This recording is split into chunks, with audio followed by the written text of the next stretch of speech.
Siona God, hello all, Oshta afternoon, good afternoon, and Wado, thank you for watching. This is day 20 of Transformation of America, the True Life Story of a CIA Mind Control Slave by Kathy O'Brien with Mark Phillips. And we will get through chapter 3 and move into chapter 4. Catholic Central did increase my endurance capabilities as planned. However, I signed up for the 2-mile run in the girls' track team as ordered. Muskegon Catholic Central led the state of Michigan in high school athletics using mind control technique to modify their star athletes and cause them to excel beyond pre-established records. The school gained national recognition for its contribution to professional leagues with their manufactured programmed athletes. But like Tommy Lasorda's Dodgers, Catholic Central's consistent victories began to raise suspicions and questions. This created a public scandal for the school that threatened to close its doors in 1975.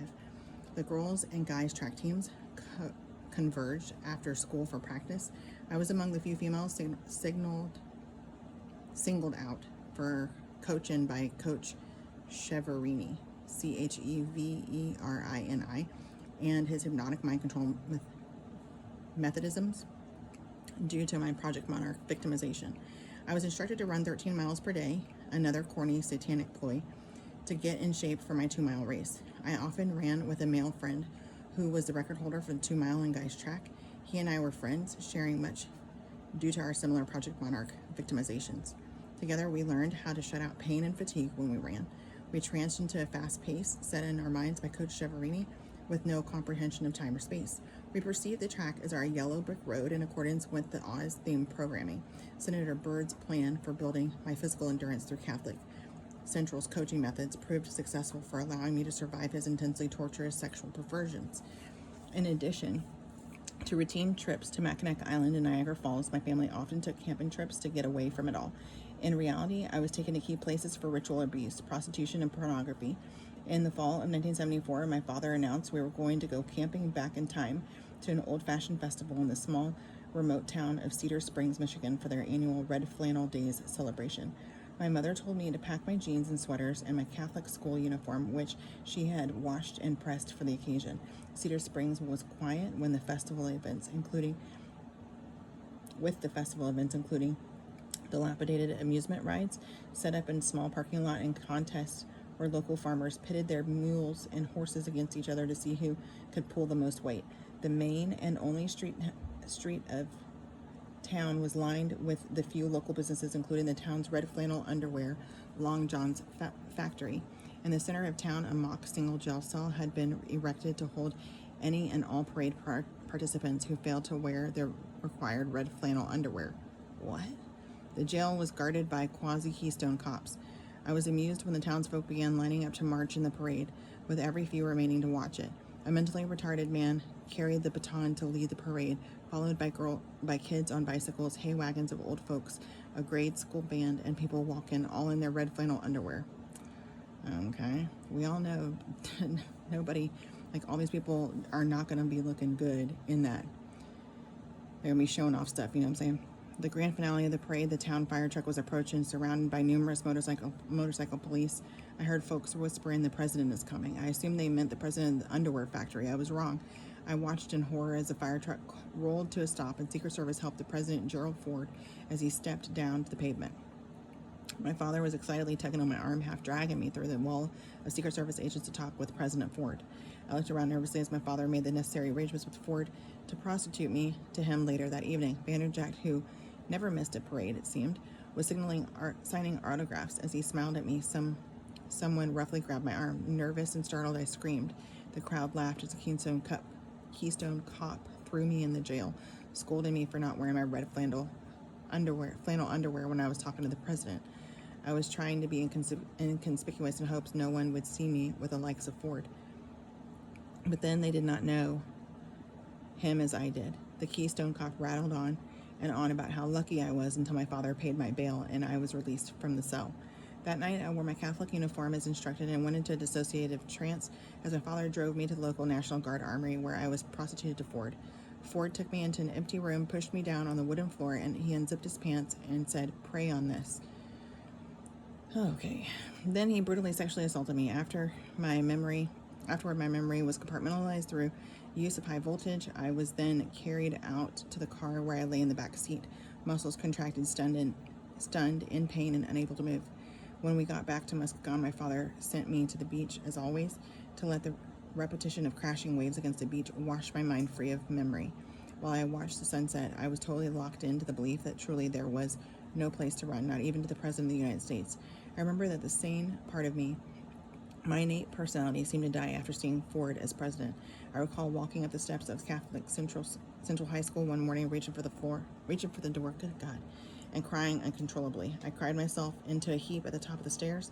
I did not even know why I was crying. As an MPD, I rarely cried at all, but I was still sobbing hours later when the school let out. Someone found me, but I do not recall this day or even leaving the school steps. I never really experienced emotion after that day until I was rescued, deprogrammed, and reintegrated in 1988. Now all of my brain was functioning through a wide variety of memory compartments, also known as multiple personalities, with no part of me left to free of abuse. Now it was as though I had no place to run, not even in my brain. This drove me out of my mind, which is exactly what my abusers needed for total control. Chapter 4. The most dangerous game. When I learned of a pending rendezvous with Senator Byrd in Traverse City, Michigan, Vanderjack's headquarters, I stole some candy at a local convenience market, hoping to go to jail and escape my encounter with Byrd. I was caught, and the police were even called. Good God, I can read. It's just this, it's triggering. I'm trying to focus. Let's see. But of course, my politically powerful abusers would not allow for me to have a police record. The entire matter was not so mysteriously and suddenly dropped. My only punishment was to have a conference with the school principal, Father Vesbit. Father Vesbit knew, V-E-S-B-I-T, knew I was part of Project Monarch and handled the matter accordingly. He raped me in the school's private chapel after school while holding a satanic ritual involving several of my project friends. Kids often attached nicknames to their teachers, and there was only a few of us who knew the reason why Father Vesbit was called Father Fuzzbutt. F-U-Z-Z-B-U-T-T. His backside was covered with thick black hair. He counseled me on several occasions, once remarking, "I thought kids in your situation were all part of the exchange student program." My Uncle Bob Tanis was visiting our house soon after that. He had flown in from what he claimed was a Black Ops Air Force intelligence operation. I know now that in typical CIA mode of operations, he was relating a story of lies, salted with some truth. His point was to inform me that the Catholic Church is justified in its involvement with our government due to the priests hearing confessions from mobsters and spies. He also explained that exchange students were spies in the making, that priests found through confession were problems. Thus, they were considered expendable and transferred out of the country. He then suggested to my father that I see the school guidance counselor, CIA operative Dennis Delaney, D-E-L-A-N-E-Y.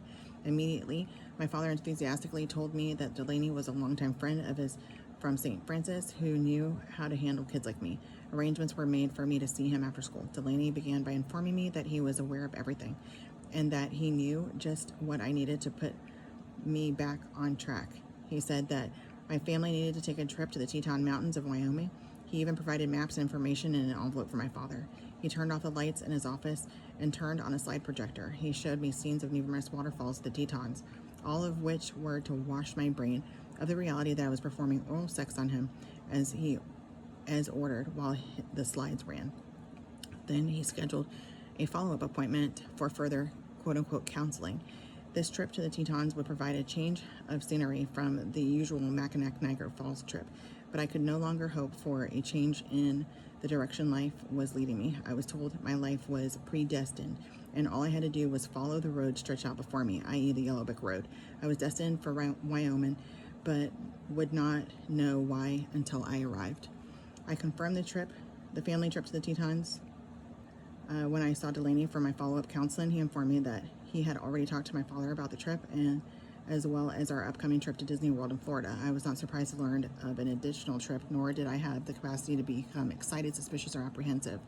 I was aware that Delaney was heavily involved in Project Monarch, not only because he was accessing my sexual personalities again, but because he was helping to pave the way toward my destiny of total mind control.